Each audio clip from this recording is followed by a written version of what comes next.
Assalamualaikum warahmatullahi wabarakatuh. Salam dan bahagia. Pada kesempatan kali ini, kita akan belajar pada tema 4, sehat itu penting, subtema 1, peredaran darahku sehat, dan kita sampai pada pembelajaran pertama.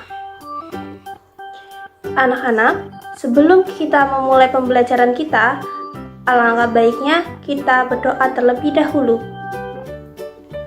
Udara dingin di pagi hari, minum teh, nikmati rasa, hendaklah kita menjaga diri, kesehatan sangatlah berharga. Nah anak-anak, demikian tadi adalah sebuah pantun yang dibacakan oleh Beni.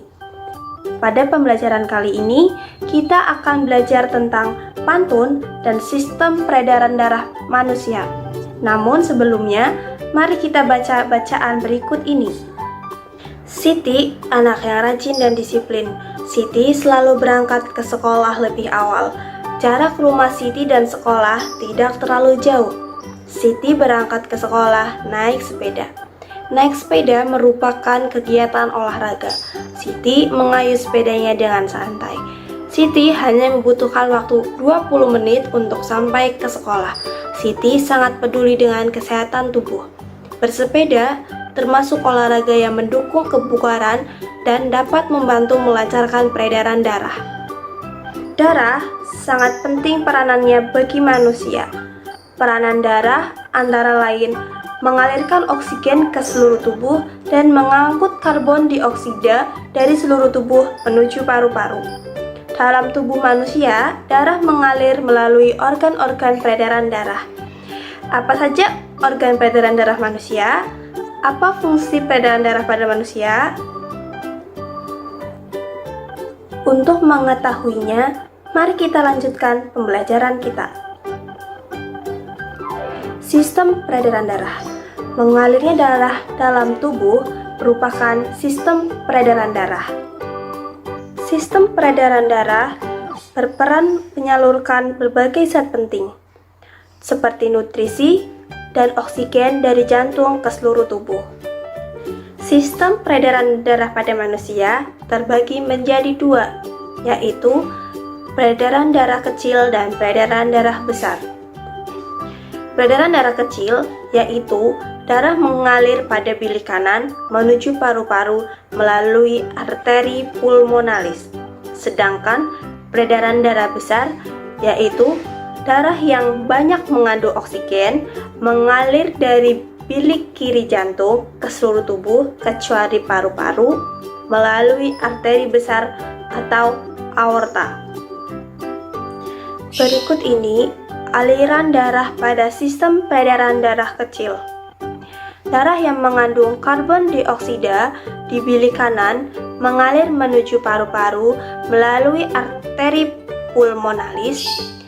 Di dalam paru-paru terjadi pertukaran darah yang mengandung karbon dioksida dengan darah yang mengandung oksigen. Darah yang mengandung oksigen kembali ke jantung melalui vena pulmonalis. Kemudian darah masuk melalui serambi kiri. Selanjutnya, aliran darah pada sistem peredaran darah besar. Darah yang banyak mengandung oksigen mengalir pada bilik kiri jantung ke seluruh tubuh, melewati pembuluh aorta, kemudian melewati pembuluh arteri menuju ke seluruh tubuh. Selanjutnya terjadi pertukaran darah yang banyak mengandung oksigen dengan darah yang banyak mengandung karbon dioksida di seluruh tubuh.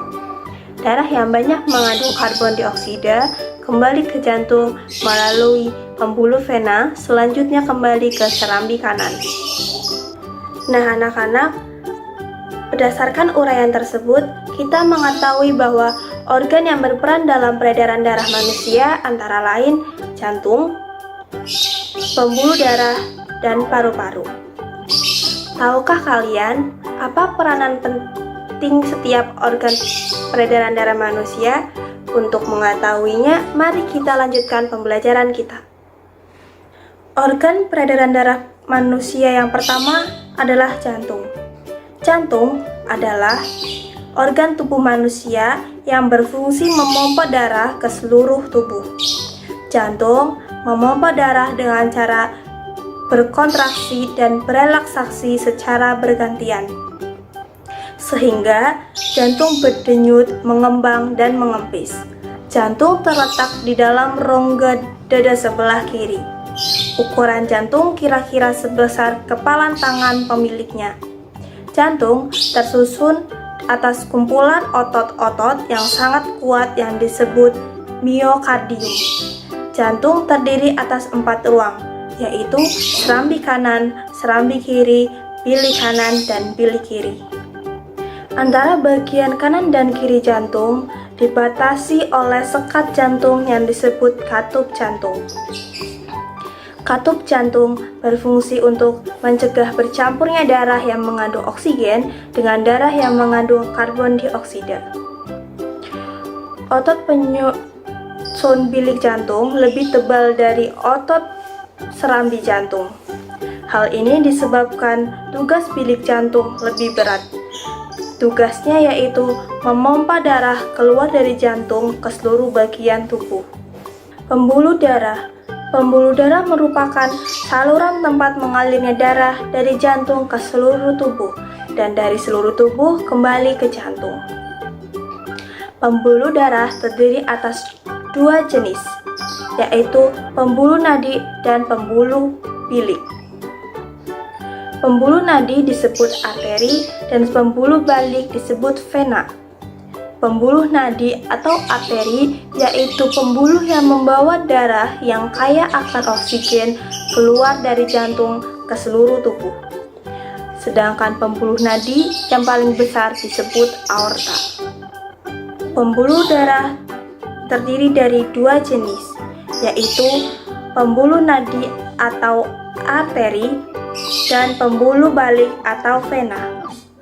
Pembuluh nadi atau arteri yaitu pembuluh darah yang membawa darah yang kaya akan oksigen keluar dari jantung ke seluruh tubuh. Sedangkan pembuluh balik atau vena yaitu pembuluh darah yang membawa darah yang kaya akan karbon dioksida dari seluruh tubuh menuju jantung. Pembuluh nadi yang paling besar disebut aorta. Pembuluh nadi dan pembuluh balik bercabang-cabang. Ujung cabang pembuluh terkecil disebut pembuluh kapiler. Pembuluh kapiler sangat halus, berdinding tipis, dan berpori.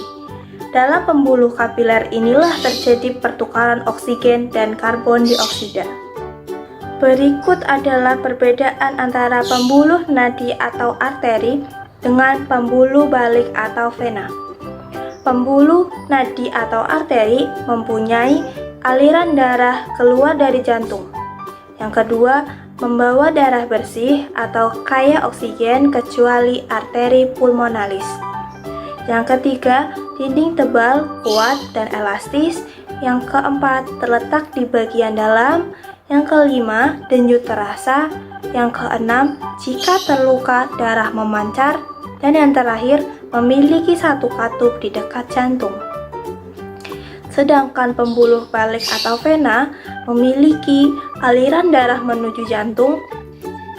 Yang kedua, membawa darah kotor atau kaya karbon dioksida kecuali vena pulmonalis.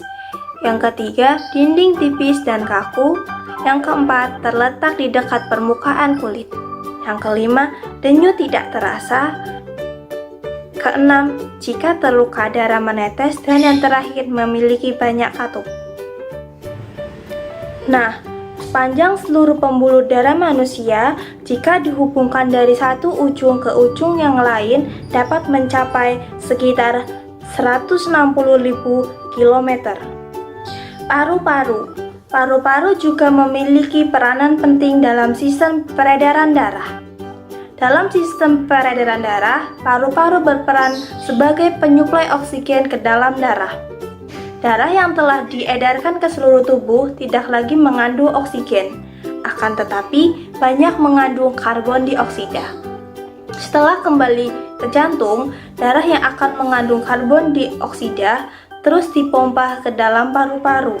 Selanjutnya, karbon dioksida diambil dan diganti dengan oksigen melalui proses pernapasan. Berikut ini gambar organ paru-paru dan mekanisme pertukaran oksigen dan karbon dioksida. Pertukaran oksigen dan karbon dioksida pada paru-paru terjadi di alveolus. Anak-anak, demikian penjelasan tentang sistem peredaran darah pada manusia. Apakah kalian sudah memahami tentang sistem peredaran darah pada manusia? Nah, sekarang mari kita dengarkan ungkapan rasa syukur Siti karena telah diberikan organ peredaran darah yang sehat. Siti mengungkapkan rasa syukurnya melalui sebuah pantun. Rambutku lebat, rambutku subur, tidak dapat dipasang jepitan. Tubuhku sehat, ku ucap syukur, darah mengalir tanpa hambatan. Demikian tadi adalah pantun yang telah dibacakan Siti. Lalu tahukah kalian apa itu pantun? Untuk mengetahuinya, mari kita lanjutkan pembelajaran kita. Pantun adalah bentuk karya sastra yang terkait oleh aturan. Ciri-ciri pantun adalah 1. Setiap bait terdiri dari 4 baris atau lari. Yang kedua, setiap baris terdiri atas 8 sampai 12 suku kata. Yang ketiga, baris pertama dan kedua merupakan sampiran, dan baris yang ketiga sampai keempat merupakan isi pantun, dan yang terakhir bersajak api-api. Demikianlah tadi anak-anak penjelasan tentang pantun. Sekarang coba kalian buat sebuah pantun tentang sistem peredaran darah. Demikian tadi anak-anak pembelajaran kita pada tema 4 subtema 1 pembelajaran pertama. Untuk menguji pemahamanmu, kamu dapat mengerjakan latihan soal berikut. Sampai jumpa pada pembelajaran selanjutnya. Tetap semangat dan selamat belajar. Wassalamualaikum warahmatullahi wabarakatuh.